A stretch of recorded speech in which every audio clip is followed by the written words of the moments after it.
Okay, now we're recording. Okay. Yeah. Okay. Do we need a recap of what happened last chapter? Yeah. Yeah. Hmm. Okay. Weird stuff is happening.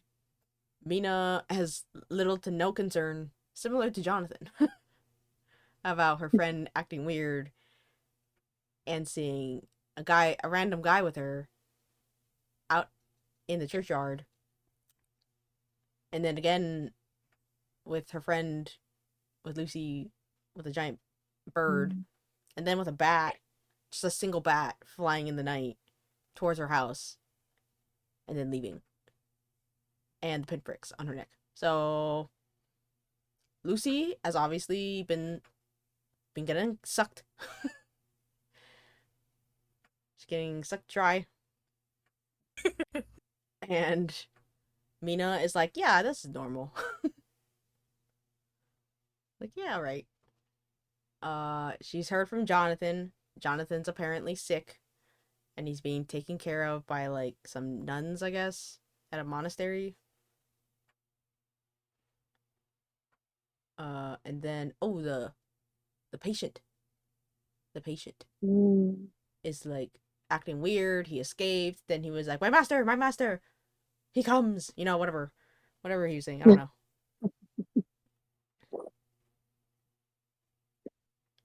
I think was that pretty much it.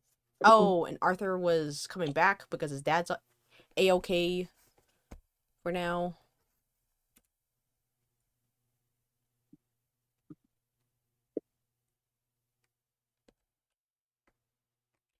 Yeah, I think that's pretty much it. Mm. Strange things afoot. Yes, strange things are afoot.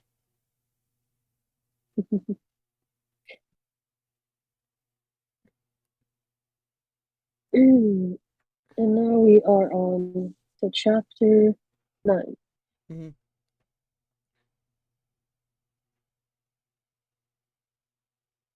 It's my turn to start. Yeah. Okay. Oh, sorry. Let me get some.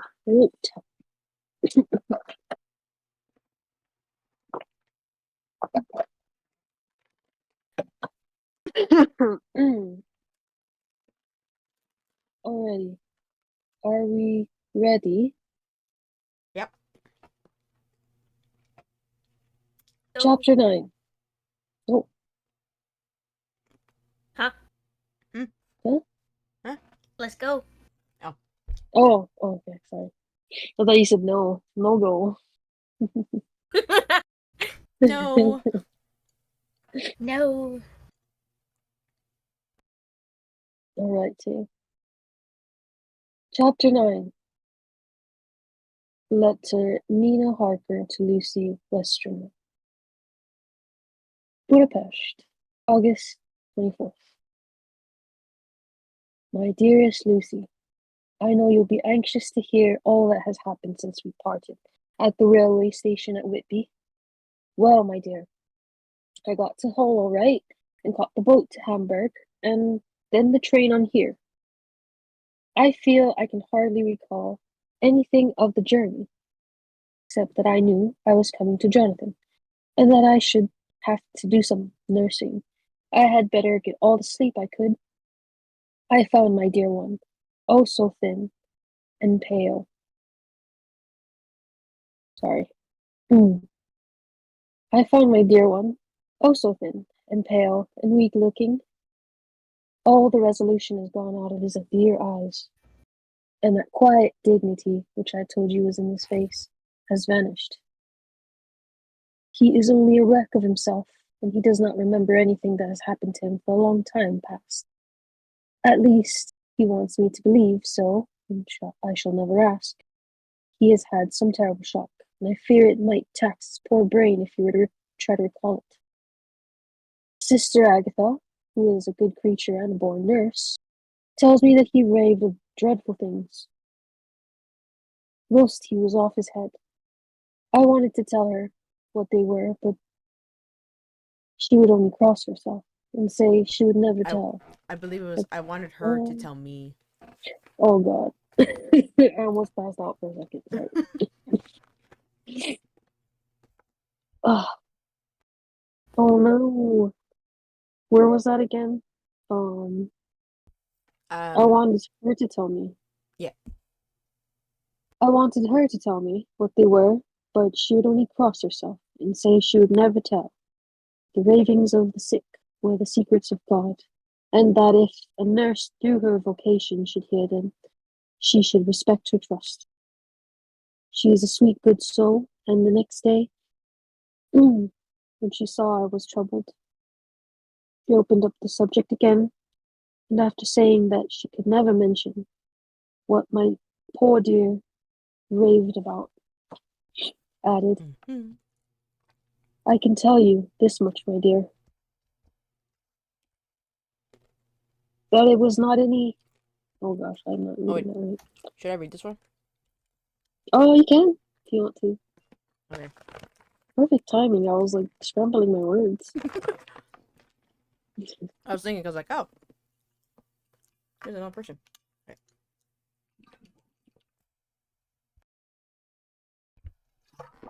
Ah, okay. Well, excuse me.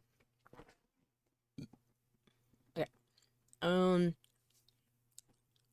shall I read it in an old lady's voice? I don't know if I can do a British accent, but I think it Yeah. can sound old. Yes. Do. Okay. Uh, I can never tell you this much. I can tell you this much, my dear,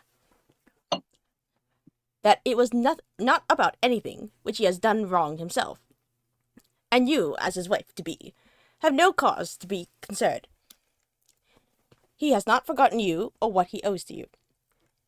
His fear was of great and terrible things, no, which no mortal can treat of.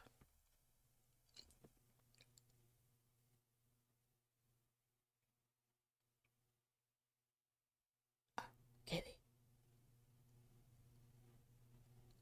Oh, sorry. I did not see the quotation. I do believe the dear soul thought. Oh, is that? It ends there, right? It ends on of, Yes. right? Okay. Yes. Okay. I do believe the dear soul thought I might be jealous, lest my poor dear should have fallen in love with any other girl. The idea of my being jealous about Jonathan, and yet, my dear, let me whisper, I felt a thrill of joy through me when I knew that no other woman was a cause of trouble. I am now sitting by his bedside, where I can see his face while he sleeps. He is waking.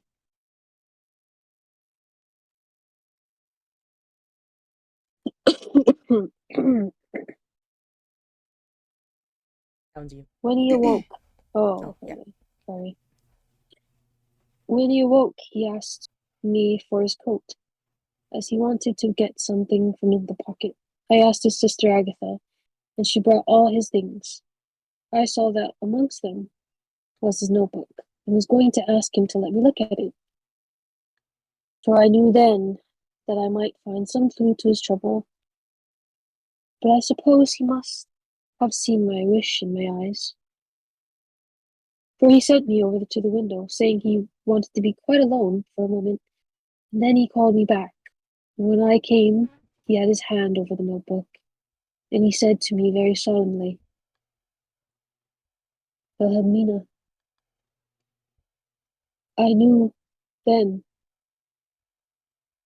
that he was in his deadly earnest, for he has never called me by that name since he asked me to marry him.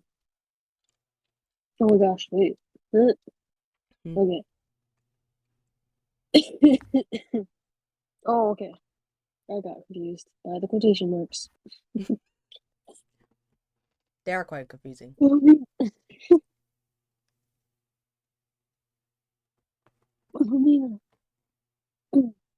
I knew then that he was in deadly earnest, for he has never called me by that name since he asked me to marry him.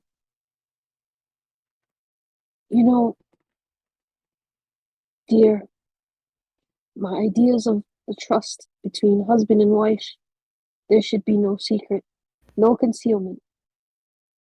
I have had a great shock, and when I try to think of what it is, I feel my head spin around, and I do not know if it was all real or the dreaming of a madman. You know I have had brain fever, and that is to be mad. The secret is here, and I do not want to know it. I want to take up my life here with our marriage. For my dear, we had decided to be married as soon as the formalities are complete. Are you willing, Wilhelmina, to share my ignorance? Here is the book. Take it and keep it. Read it if you will, but never let me know, unless indeed some solemn duty could have come upon me to go back to the bitter hours, asleep or awake, sane or mad, recorded here. He fell back exhausted, and I put the book under his pillow and kissed him. I have asked Sister Agatha to beg the Superior to let our wedding be this afternoon, and am waiting for a reply. She has come, and told me that the chaplain of the English Mission Church has been sent for. We are to be married in an hour, or as soon after as Jonathan awakes. Lucy, the time has come and gone. I feel very solemn, but very, very happy. Jonathan woke a little after the hour, and all was ready, and he sat up in bed, propped up with windows. What? Oh, welcome back. Oh, I don't know what happened. Discord. Discord had a seizure. Oh, you missed the blubber. Oh. She said windows instead of pillows. what? No ways. Where is that? I swear you did. And I double taked. I was like, no, what? Propped up the windows. Oh. Oh. Oh. Ah. Jonathan awoke a little after the hour, and all was ready, and he sat up in bed, propped with pillows. And he answered his will. I will, firmly and strongly. I could hardly speak. My heart was so full that even those words seemed to choke me. The dear sisters were so kind. Please God, I shall never, never forget them, nor the grave and sweet responsibilities I have taken upon me. I must tell you of my wedding present. When the chaplain and the sisters had left me alone with my husband. Oh, Lucy, it is the first time I have written the words, my husband. Left me alone with my husband. I took the book from under his pillow and wrapped it up in white paper and tied it with a little bit of pale blue ribbon which was around my neck, and sealed it over the knot with sealing wax. And for my seal I used my wedding ring, and then I kissed it, and showed it to my husband and told him that I would keep it so, and then it would be an outward and visible sign for us all, our lives, that we trusted each other. That I would never open it unless it were for his own dear sake, or for the sake of some stern duty. Then he took my hand in his, and oh, Lucy, it was the first time he took his wife's hand, and said that it was the dearest thing in all the wide world, and that he would go through all the past again to win it, if need be. The poor dear meant to have said a part of the past, but he cannot think of time yet, and I shall not wonder if at first he mixes up not only the month, but the year.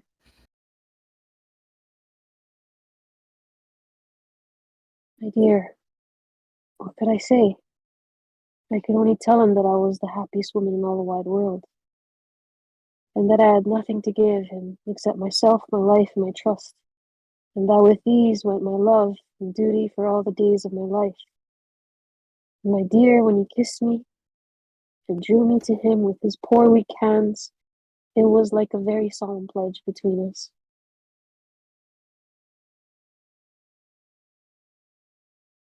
Lucy, dear, do you know why I tell you all this?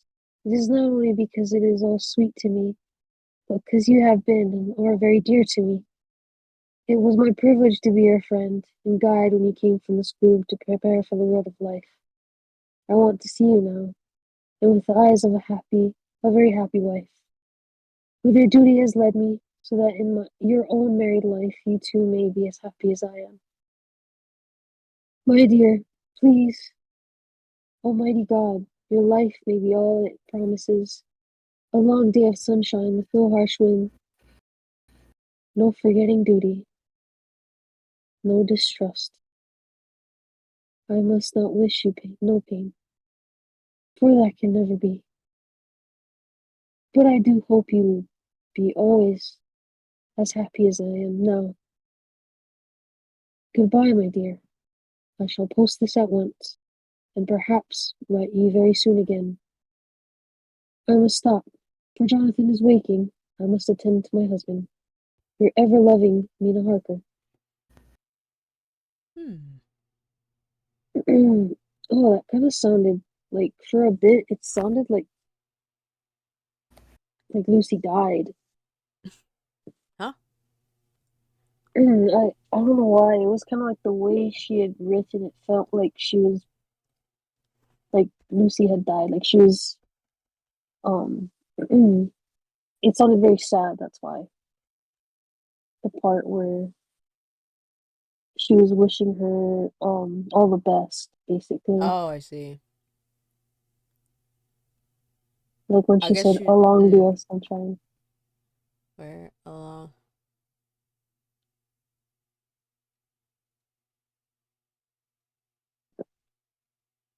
I guess so. But the line before indicates that she is alive, right? Mm-hmm. Your life may be all it promises. Mm-hmm.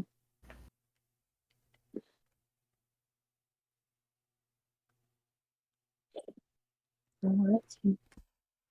Then again, it is confusing writing. So.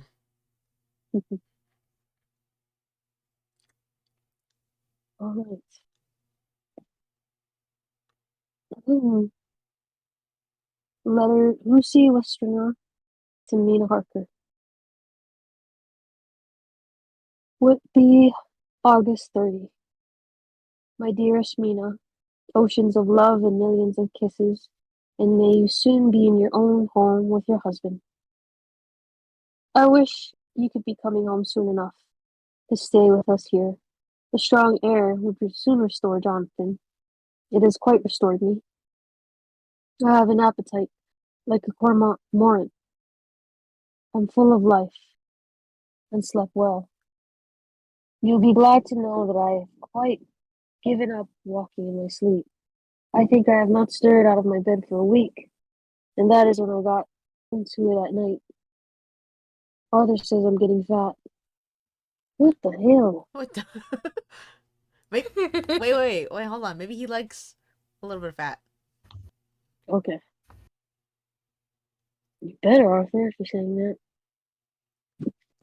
By the way, I forgot to tell you that Arthur is here. We have such walks and drives and rides, and rowing and tennis and fishing together, and I love him more than ever. He tells me that he loves me more, but I doubt that. For at first he told me that he couldn't love me more than he did, but he did then. But this is all nonsense. There he is, calling to me. So no more just that present from your loving Lucy. P.S. Mother sends her love. She seems better. Oh dear. P.P.S. We are to be married on September 28th. Dr. Seward's diary. August 20th. The case of Renfield grows even more interesting. He has now so far quieted that there are spells of cessation from his passion.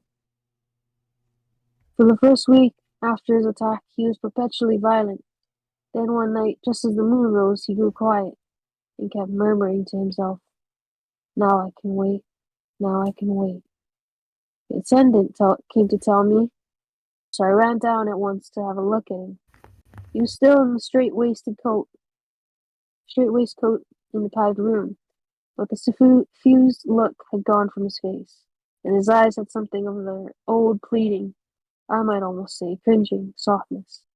I was satisfied with his present condition, and directed him to be relieved, and the attendants hesitated, but finally carried out my wishes without protest.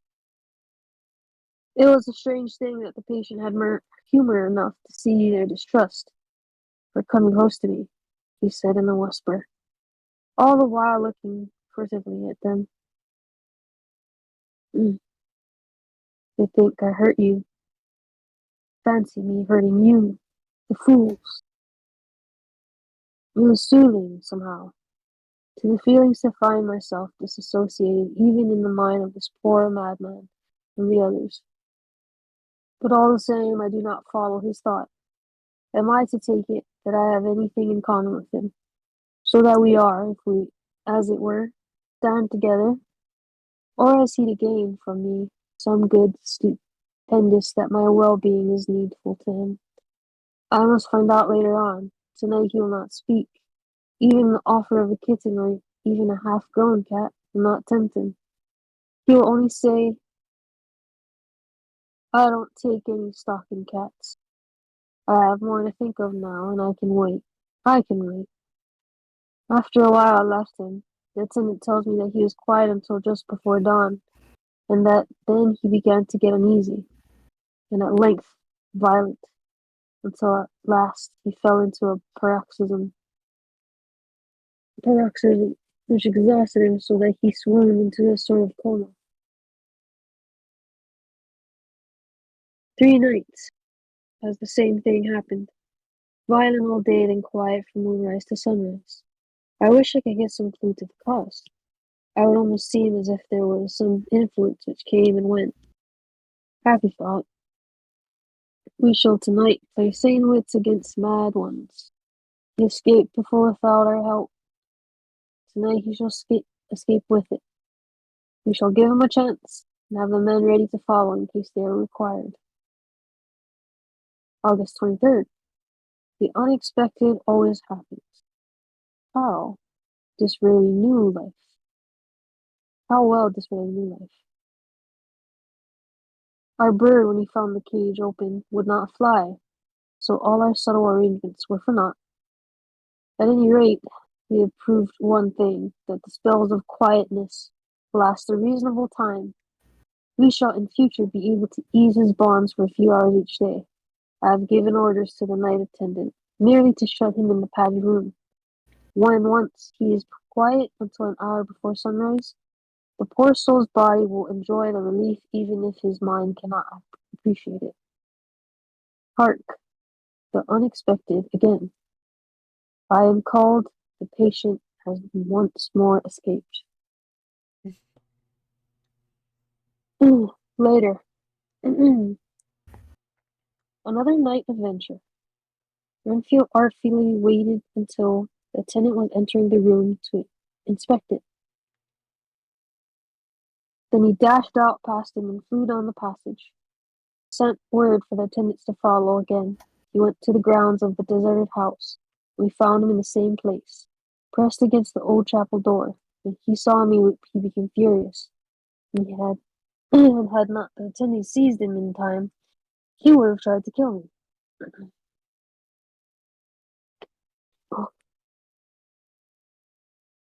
As we were holding him, a strange thing happened. He suddenly redoubled his efforts, and then suddenly grew calm. I looked around instinctively, but could see nothing.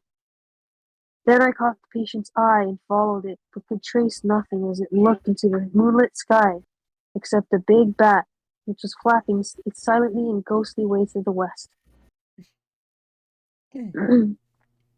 Bats usually wheel up and flit about, but this one seemed to go straight on, as if it knew where it was bound for, or had some intention of its own. The patient grew calmer every instant, and presently said, You needn't tie me. I shall go quietly. Without trouble we came back to the house. I feel there is something ominous in his calm, and shall not forget this night. Uh, Dracula going for a little snacky time. Apparently so. He's hungry, man. There is no quenching that thirst. None.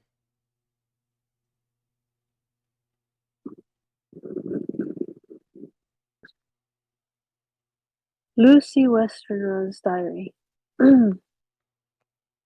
Hillingham, August 24th. I must imitate Mina and keep writing things down. Then we can have long talks when we do meet. I wonder when it will be. I wish she were here with me again, for I feel so unhappy. Oh, last night I seemed to be dreaming again, just as I was at Whitby. Perhaps it is the change of air, or getting home again. It is all dark and horrid to me, for I can remember nothing, but I am full of vague fear, and I feel so weak and worn out. When Jonathan came to lunch, Arthur. when he Arthur. What? oh my gosh, How did you read that as Jonathan? Jonathan! I have no idea. Oh, okay, right. When Arthur came to lunch, he looked quite grieved when he saw me, and hadn't the spirit to try to be cheerful. I wonder if I could sleep in my mother's room tonight. I shall make an excuse to try. August 25th. Another bad night. Mother did not seem to take to my proposal. She seems not too well herself, and doubtless she fears to worry me. I tried to keep awake, and succeeded for a while, but when the clock struck 12 it waked me from a doze, so I must have been falling asleep. There was a sort of scratching or flapping at the window, but I did not mind it, and as I remember no more, I suppose I must then have fallen asleep. More bad dreams. I wish I could remember them. This morning I am horribly weak. My face is ghastly pale, and my throat pains me. Oh, gasp.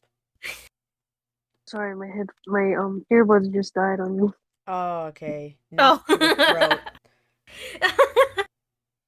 Okay, not to the pale face or the throat paining her. Okay. The timing. The timing was impeccable.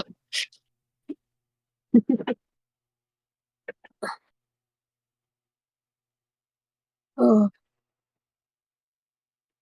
it must be something wrong with my lungs, for I don't seem ever to get air enough. I shall try to cheer up when Arthur comes, or else I know he will be miserable to see me so. Just is it just me or do you sound clearer? You do. Do I sound clear? Oh, You do sound clear. I'm on my iPad. Well, Yeah, this is my iPad speaker. Oh, Interesting, huh? I was on my yeah. my AirPods. Darn That's AirPods. crazy. I know it's weak. Sweet. Okay. I know I gotta get some like headphones or something for my iPad because this is like when I hear like the recordings, it Mm-hmm. sounds so fuzzy. Yeah. you need a gaming laptop. Oh, we'll see. Maybe Black Black Friday. Friday. Yeah. Eh, Black Friday. no, I'm trying to save money.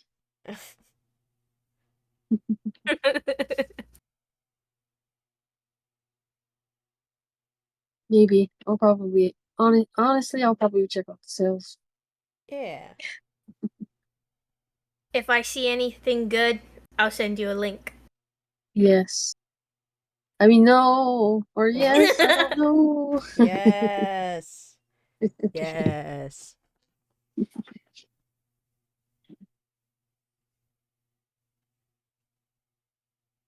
Alrighty. Letter Arthur Holmwood to Dr. Seward. Almar Hotel, August 31st. My dear Jack, I want you to do me a favor. Lucy is ill. That is, she has no special disease, but she looks awful, and is getting worse every day. I have asked her if there is any cause. I do not dare to ask her mother, for to disturb the poor lady's mind about her daughter, and her present state of health, would be fatal. Mrs. Westenra has confided to me that her doom is spoken. Disease of the heart. Though poor Lucy does not know it yet. I am sure that there is something preying in my dear girl's mind. I am almost distracted when I think of her. To look at her gives me a pang. I told her I should ask you to see her. And though she's demurred at first, I know why, old fellow. She finally consented. It will be a painful task for you, I know, old friend, but it is for her sake, and I must not hesitate to ask for you to act. You are to come to lunch at Hillingham tomorrow, 2 o'clock, so as not to arouse any suspicion in Mrs. Westenra. And after lunch, Lucy will take an opportunity of being alone with you. I shall come in for tea, and we can go away together. I am filled with anxiety, and I want to consult with you, alone as soon as I can, after you've seen her. Do not fail. Arthur. Telegram Arthur Holmwood to Dr. Seward. September 1st. I am summoned to see my father, who is worse. I am writing. Write, write me fully by tonight's post to ring. Write me if necessary. Wire. Wire me. Oh my god. Wire me. Wire me. Fire me. Wire me. Oh. Wire me if necessary. Letter from Dr. Seward to Arthur Holmwood.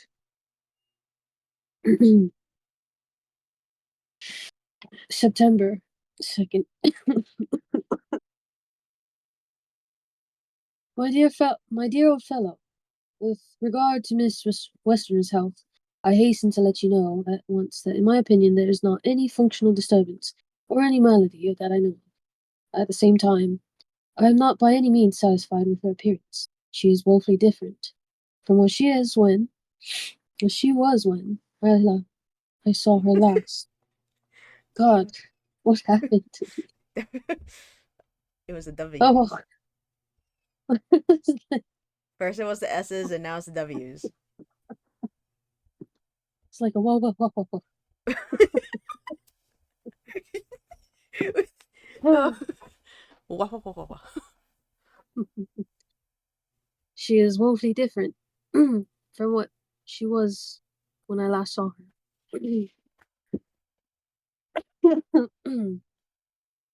Of course, you must bear in mind that I did not have full opportunity of examination such as I should wish. Our very friendship makes a little difficulty, which not even medical science or custom can bridge over. I had better tell you exactly what happened, leaving you to draw in a measure your own conclusions. I shall then say what I have proposed doing. I found Miss Westenra seemingly gay spirits. Her mother was present, and in a few seconds I made up my mind that she was trying all she knew to mislead her mother, prevent her from being anxious. I have no doubt she guesses, if she does not know, what need of caution there is. We lunched alone, and as we all exerted ourselves to be cheerful, we got as some kind of reward for our labours. Some real cheerfulness amongst us. Then Mrs. Westenra went to lie down, and Lucy was left with me. We went into her boudoir. Until we got there, her gaiety remained. The servants were coming and going as soon as the door was closed. However, the mask fell from her face, and she sank down into her chair with a great sigh, and hid her eyes with her hand. When I saw that her high spirits had failed, I, at once, took advantage of her reaction to make a diagnosis. She said to me very sweetly, Did you want to switch? Yes, I'm dying. Okay, you should have said so. I didn't know if you wanted to keep reading because you kept reading, and I'm like, oh, okay, Sorry, I gotta pee real quick though. I'll be okay. back.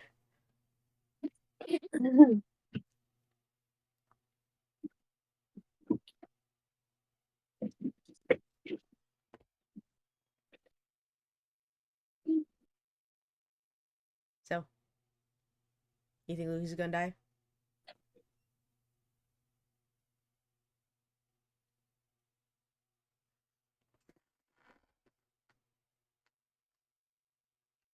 Oh,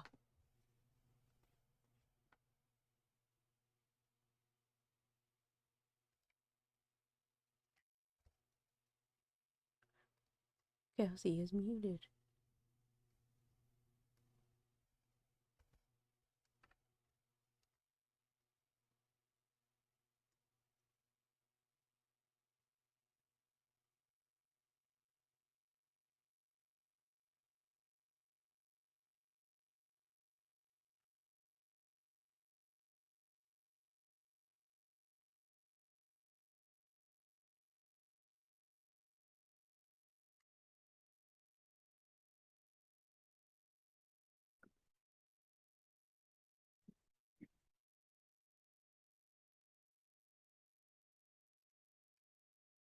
I just came back from the bathroom. Yeah, I kind of guessed.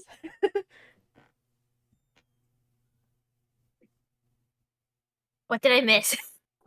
What do you last remember? Uh, uh,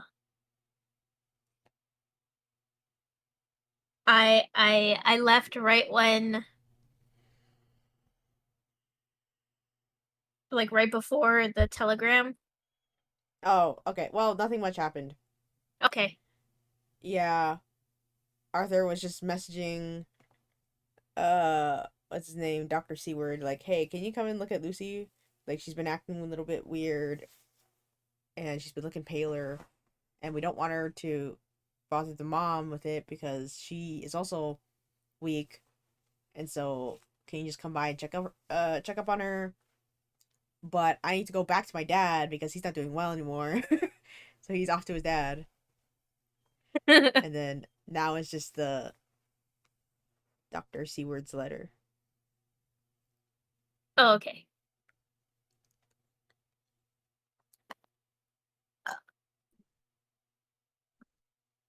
Bless you. Thank you. Winnie, Mm, I just want to open all these packs. from Pokemon. Yeah.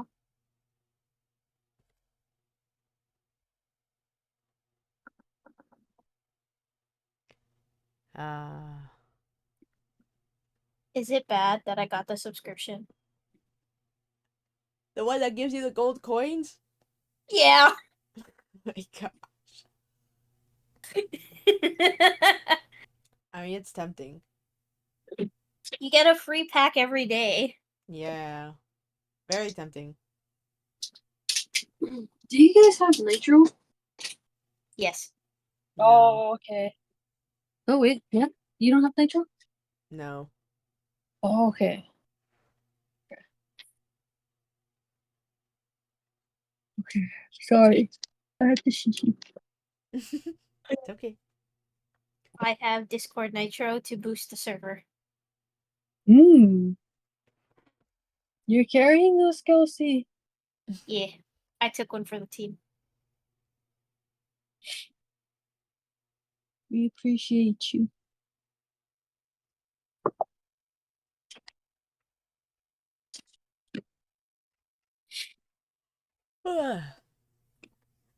You Okay. too. Alright then. Okay, back to Lucy being weird. Okay. I cannot tell you how I loathe talking about myself. I reminded her that a doctor's confidence was sacred, but that you were grievously anxious about her. She caught on to my meaning at once, and settled that matter in a word. Tell Arthur everything you choose. I do not care for myself, but all for him. So I am quite free. I could easily see that she is somewhat bloodless, but I could not see the usual anemic signs. And by a chance I was actually able to test the quality of her blood, in opening a window, which was stiff, a cord gave way, which was stiff, a cord gave way, and she cut her hand slightly with broken glass. It was a slight matter in itself, but it gave me an evident chance, and I secured a few drops of the blood and analyzed them. The qualitative analysis gives quite a normal condition and shows, I should infer, itself a vigorous state of health. In other physical matters, I was quite satisfied that there was no need for anxiety. But as there must be a cause somewhere, I have come to the conclusion that it must be something mental. She complains of difficulty in breathing satisfactorily at times, and of heavy lethargic sleep, with dreams that frighten her. But regarding which she can remember nothing.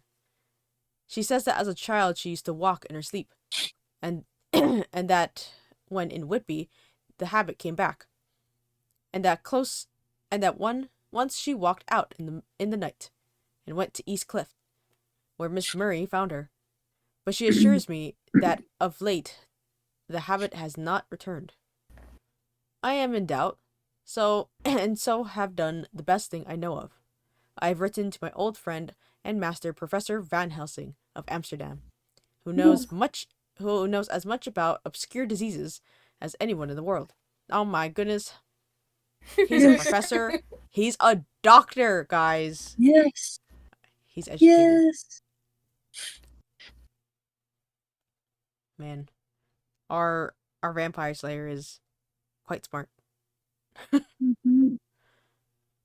I have asked him to come over, and as you told me that all things were to be at your charge, I have mentioned to him who you are and your relations to Miss Westenra. This, my dear fellow, is in obedience to your wishes, for I am only too proud and happy to do anything I can for her. Van Helsing would, I know, do anything for me for a personal reason. So, no matter on what ground he comes, we must accept his wishes. He is seemingly arbitrary man, but this is because he knows what he is talking about better than anyone else. He is a philosopher and a metaphysician, and one of the most advanced scientists of his day. And he has, I believe, an absolutely open mind. This, with an iron nerve, a temper of the ice brook, and an indomitable resolution, self-command and toleration exalted from virtues to blessings, and the kindliest and truest heart that beats. These form his equipment for the noble work that he is doing for mankind, work both in theory and practice, for his views are as wide as his all-embracing sympathy. I tell you these facts that you may know why I have such confidence in him. I have asked him to come at once. I shall see Miss Westenra tomorrow again. She is to meet me at the stores, so that I may not alarm her mother by too early a repetition of my call. Yours always, John Seward. I have Letter. a question. Oh, yes. Go ahead. Why do they spell tomorrow with a dash? They're English. I guess it's because they're British. I don't know. Tomorrow? Bro, they're fucking weird. Where is that? Like all the tomorrows and todays, they all have a dash in them. Oh, Yeah, I it's just old English. totally looked over those. Yeah. But why? I don't know. Like, even like with certain words like favorite and color, They use U's in it. Is it color with a U? COLOUR? Yeah, but that's more Flavor. normal because don't like Australians spell it with a U or something? I think sometimes they do, sometimes they don't. Australians are weird. I think they just do whatever they want. Sounds like them. But yeah, British, like, they just have different, yeah. Or today, yeah, tomorrow, today. Some of them have So weird. hyphens. I guess because, like, it's 2 words, technically. Before it was 1 word. Because to and day. Because morrow is a separate word. To and morrow are separate words. Huh. So I guess back then they thought, like, oh, if they're 2 separate words, then we should just hyphenate it. Instead of putting it together and making just a new word. Slowly transitioning to, what do you call that? Being one. Yeah. Maybe it was something like that. Right. Letter. Abraham Van Helsing. Was it? Sorry. Masters. Doctorates. What Doctors the heck? in literature. Etc. Etc. Why you gotta to doctors? Show off? Listen. Yeah. Why you gotta show off like that?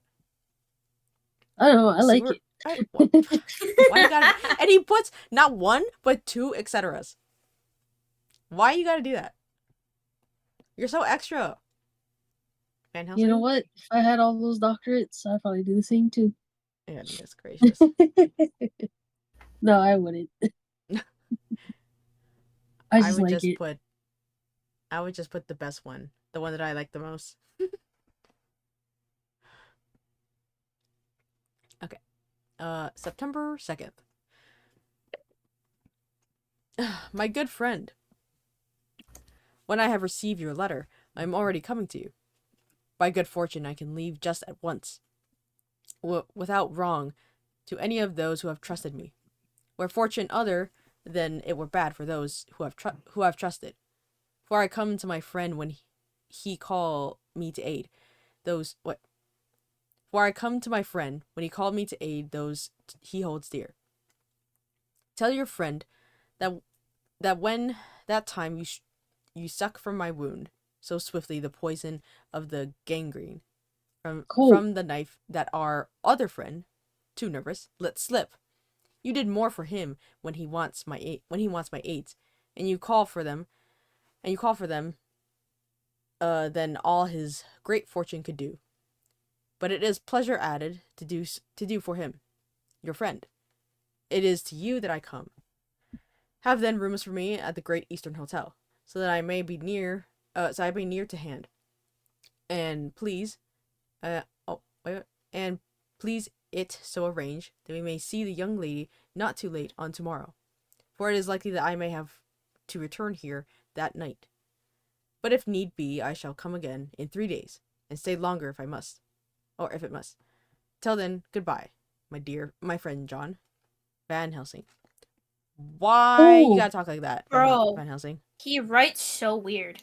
Why you gotta talk like that? Please use conjunctions. That'd be great.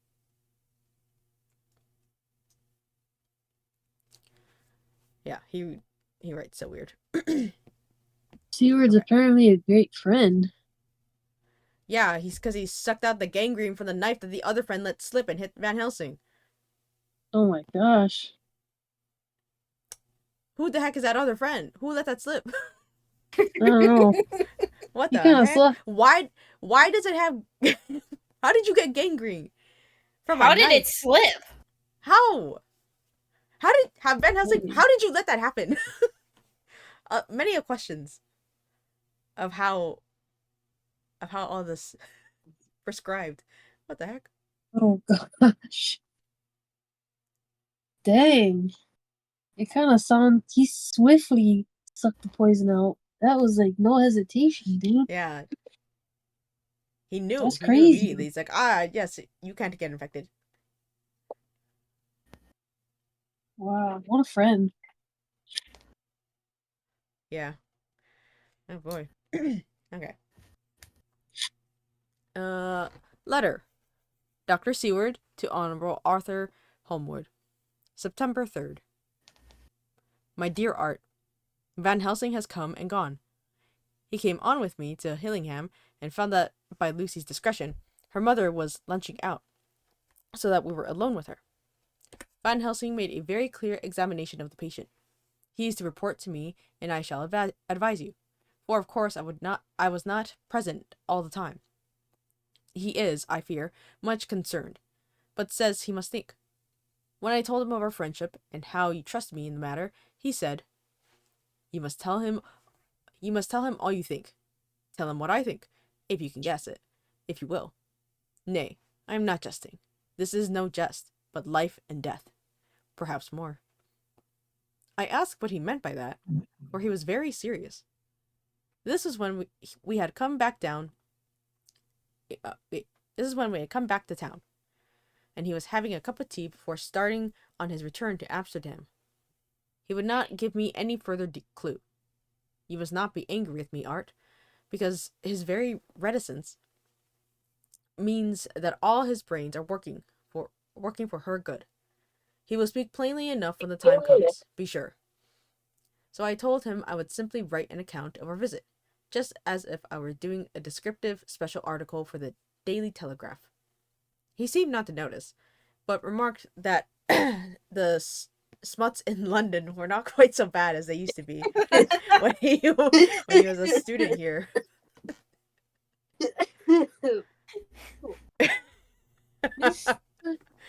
This is Helsing. Who's dead? Wow, I didn't. Smut. Wow, when he was a student, huh? Mm-hmm. I mean, I guess someone needed it. He was one of these someones. Okay. Anyway, I'm to get his report tomorrow, if he can possibly make it. In any case, I am to have a letter.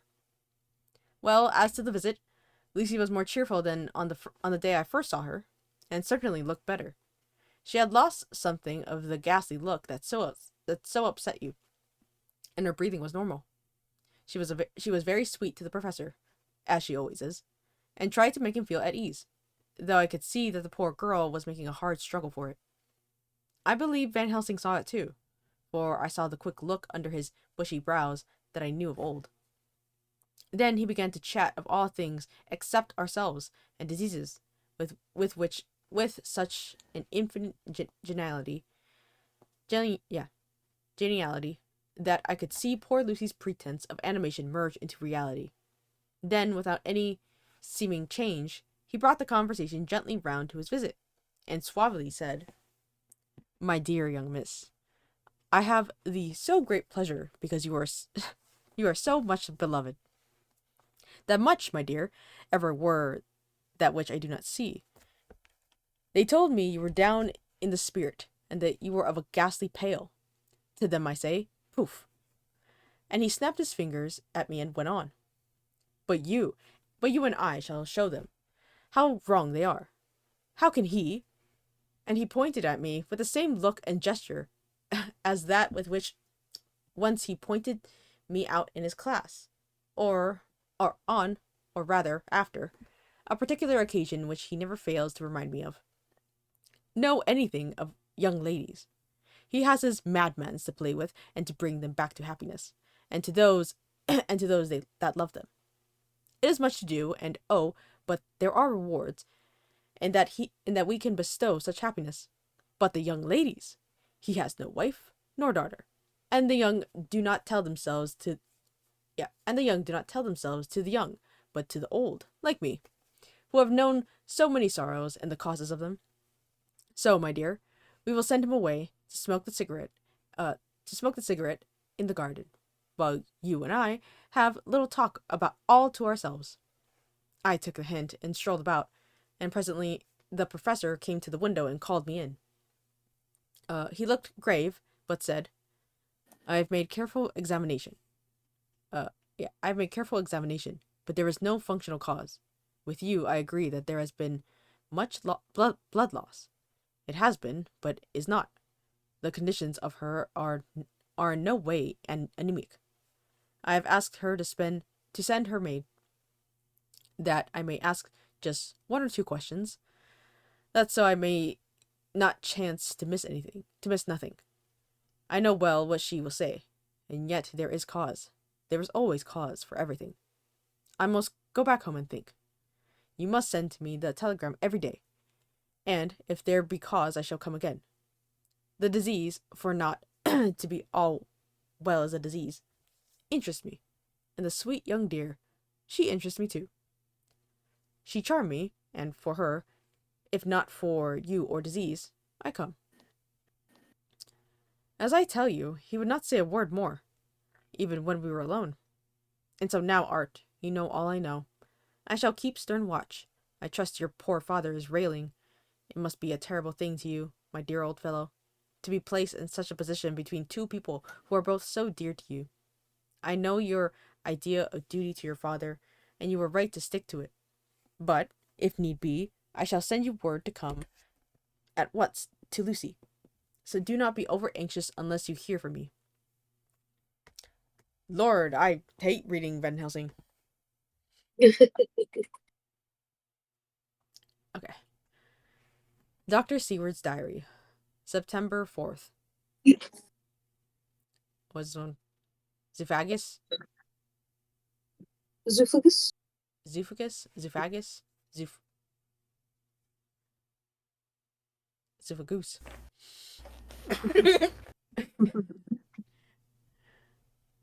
Zoophagous. Zoophagous. That one. Patient. Still keeps up our interest in him. He had only one outburst, and that was yesterday at an unusual time. Just before the stroke of noon, he began to grow restless.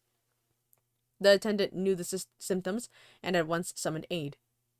Fortunately, the men came at a run and were just in time, for at the stroke of noon he became so violent that it took all their strength to hold him. In about 5 minutes, however, he began to get more and more quiet, and finally sank into a sort of melancholy, in which state he has remained up to now. The attendant tells me that his scream whilst in the paroxysm were really appalling. I found my hands full when I got in, attending to some of the other patients who were frightened by him.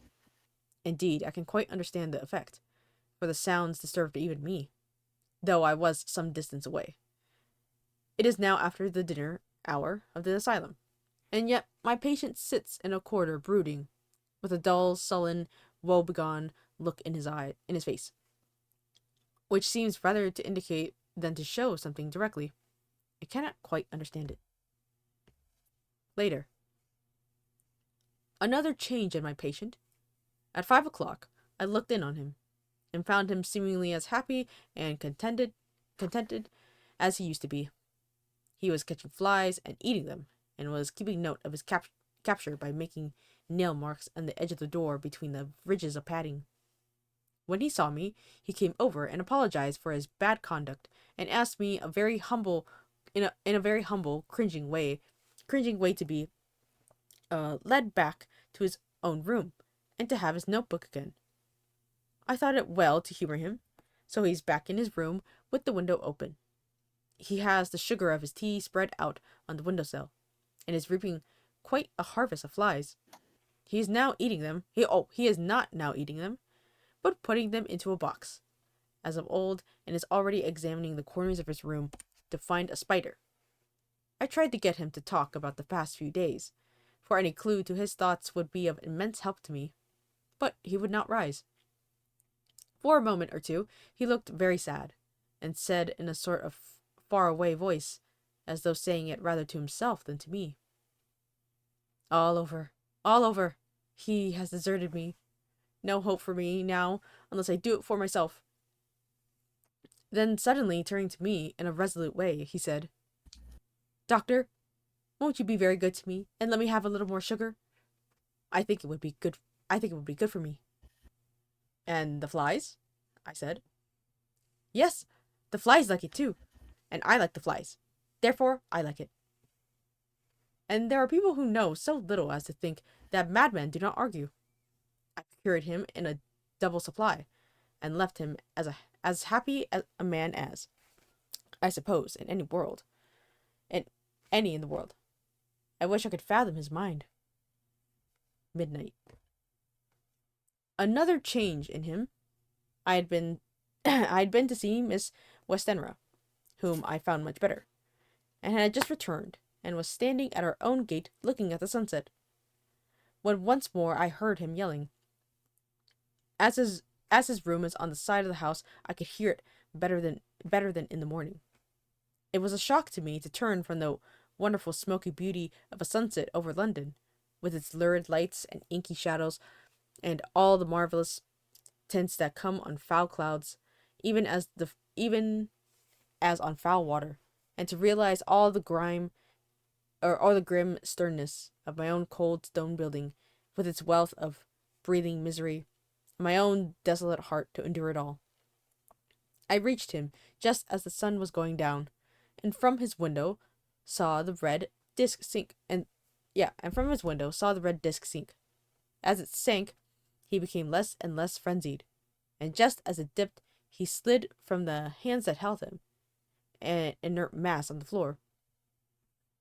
It is wonderful, however, what intellectual recuperation power lunatics have, for within a few minutes he stood up quite calmly and looked around him. I signaled to the attendants not to hold him, for I was anxious to see what he would do.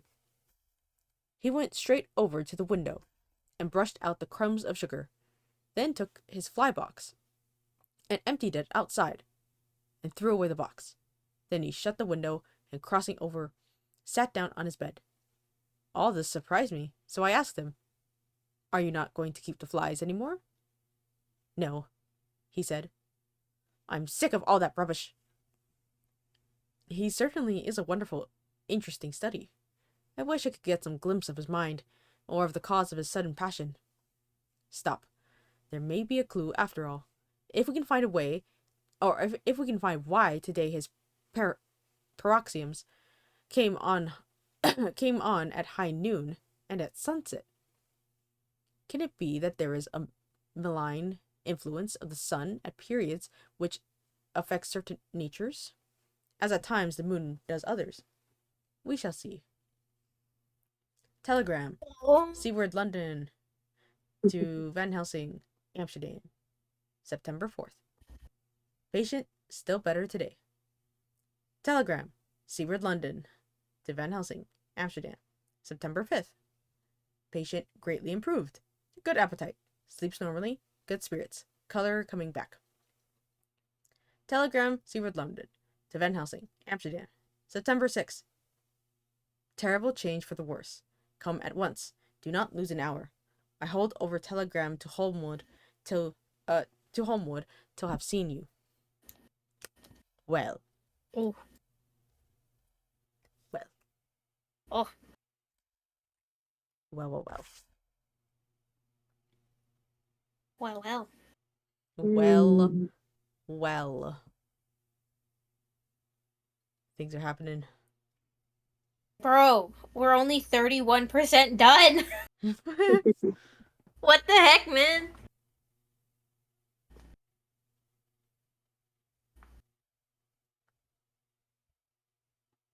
Things are getting spicy. They are getting spicy. Methinks Dracula's sucking a little too much here.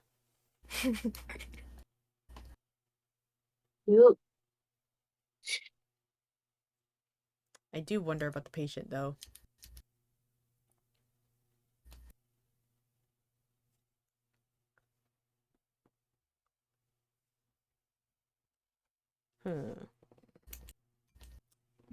Lucy's probably gonna die, right?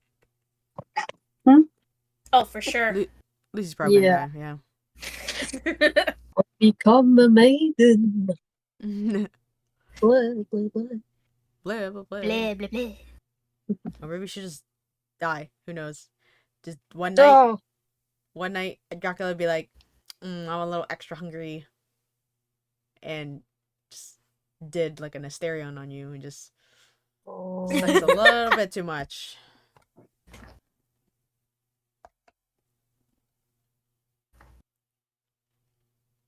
Just a little Crazy. bit too much. Yeah. Mm-hmm.